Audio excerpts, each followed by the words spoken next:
AIDS appeared on the scene in the early 1980s. And I was in graduate school at the University of Michigan School of Public Health studying epidemiology when I actually remember being in class and the teacher writing on the board HTLV and then the Roman numeral 3 because the virus that caused AIDS had been isolated and identified and named, and that was the name that it was given. It's a human T lymphocyte virus. It attacks the T lymphocytes, which are part of the immune system. So that's how I first heard about it, and it was kind of surreal, actually, to be studying AIDS at the onset of it, and AIDS was an epidemic, and I was studying epidemiology, so that was kind of interesting.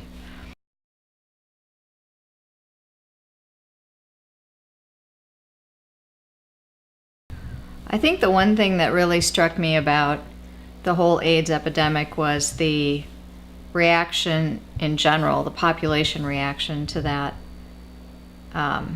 disease.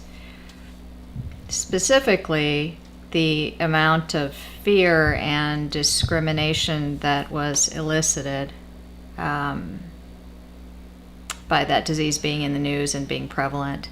The amount of prejudice and stigma associated with that. It became a very polarizing disease, and some groups, some religious groups actually thought it was the wrath of God, punishment for sins, because it affected the high-risk groups were the gay populations and the intravenous drug abusers. So some people felt that there was a place to make a judgment call, and I thought that was horrific and unnecessarily distracting. So I would say that the fear in the population and the amount of discrimination associated with that disease was something that impacted me at that time in my life. And I was in my early 20s. That's something I remembered about it. It was in the news almost every day, it seemed like, and and people were very, very afraid.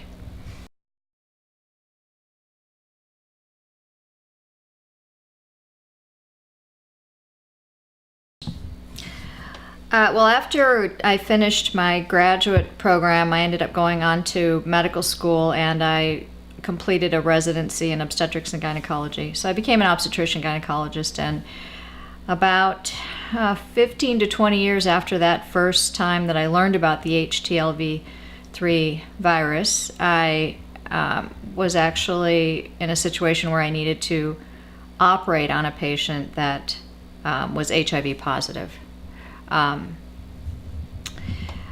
This patient was a pregnant patient that belonged to my group, and we all took turns taking care of her. And as part of her delivery, we knew she wanted to have a tubal ligation, which is a surgical procedure to tie the tubes off so that there would be no further pregnancies. We also always know with any obstetric patient that there's a chance of a cesarean section. So the doctors in my group, including myself, we had to devise a plan on how we were going to deal with this situation because she was HIV positive, and that was our first time encountering that in a delivery situation. So it was one of those situations where I knew that I was going to be exposed potentially. If it was my call day when she delivered, I was going to be exposed to this virus. I knew that I had kids, was married, and I didn't want to contract this virus. I knew I was going to have direct exposure in the event that I was involved in the delivery. But I also realized that when you take an oath to become a physician, that you agree to take care of everyone, and you don't get to pick and choose which diseases you want to treat and which situations you want to avoid. So it turned out I showed up on call one day, and she had delivered naturally the night before, but that meant that the tubal ligation surgery was mine to do. So I decided that, because at that point we knew healthcare providers had contracted the virus through direct exposure to blood from needle sticks or knife wounds.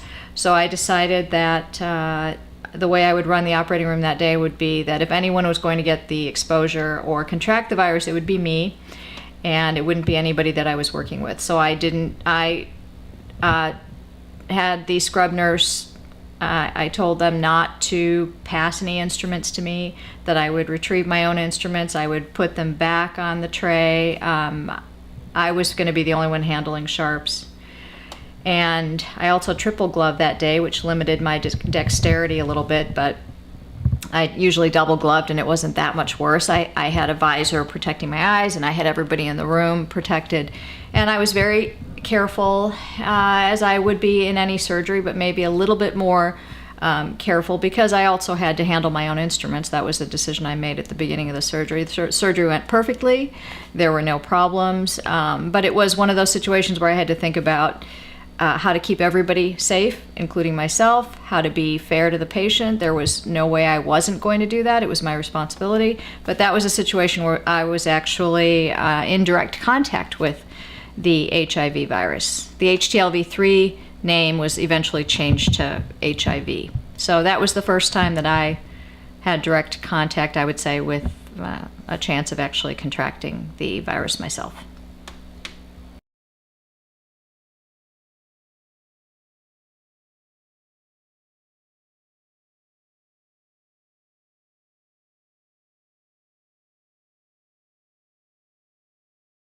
So my reaction when the Berlin Wall came down was one of joy, because my family has both relations here as well as in Germany that were separated due to the wall, and it was a time when it allowed for better relations between East and West, and it was a turning point in history that allowed those people that were on the other side of the wall, that were living in East Berlin, to finally be reunited with their relatives that were from the West.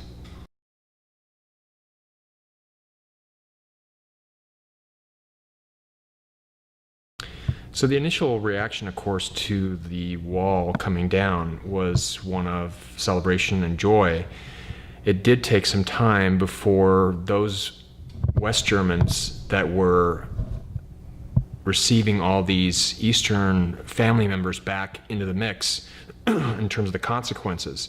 So there was a reunion of relatives, which was great, but the biggest problem was that the East German side did not have the same kind of infrastructure, nor did they have the same kind of educational foundation as those in the West. So what that meant for the Westerners was that they had to basically supplement the incomes of those Easterners that didn't have the skills. So a lot of those people became part of the social network. So health insurance, education, all had to be paid for and supplemented by the West Germans, which of course, for some, especially those that didn't have any relatives in the East, made it very painful and unpleasant for them. So it took a number of years for the reunification process to really get to a point where both East and West were back on equal grounds.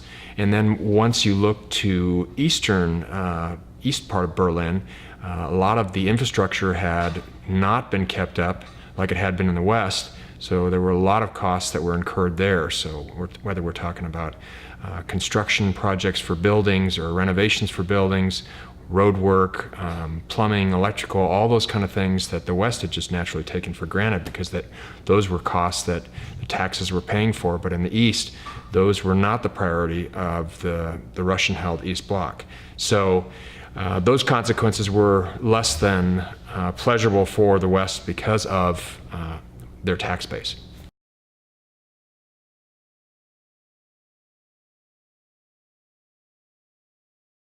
So in addition to those costs that just people in general in the West incurred, my aunt, who lives there in Hamburg, as does my cousin, and then we have close friends of the family, they were disappointed in how much more costs were laid on them for a tax base to help to support those Eastern Germans that were coming back to the West through the reunification process. The other thing from a personal standpoint was that during the time of the falling of the wall, I was still fairly young in high school, just coming out of high school, and Obviously, there was a lot of rhetoric and a lot of tension in the world between the U.S. and the Russians. So it was a time where there was a lot of fear about would there be a nuclear war. There was such a buildup of armaments between the Russians and the U.S. that was something that we grew up with, and that was kind of a scary time. So to see those changes occur, I think was a lot of relief for people to know that the Russians were more open to being considering more of a democratic type of an economy, and that there was going to be the perestroika, which was the concept of better relations and more openness with the Russian people.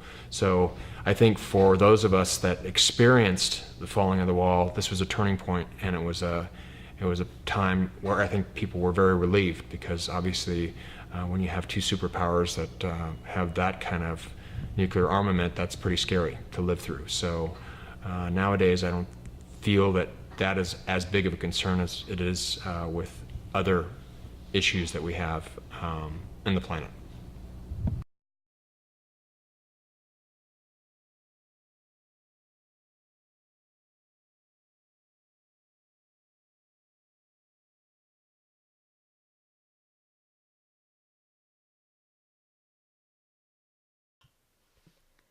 Okay, so about 25 years ago, I was living in Los Angeles and I decided to try out for Wheel of Fortune because I played it at home a lot and I was pretty good at it. So I signed up for an audition, which meant driving down to Hollywood, which is a really nasty part of Los Angeles. You go to the audition with a bunch of other people and you start off with this written test.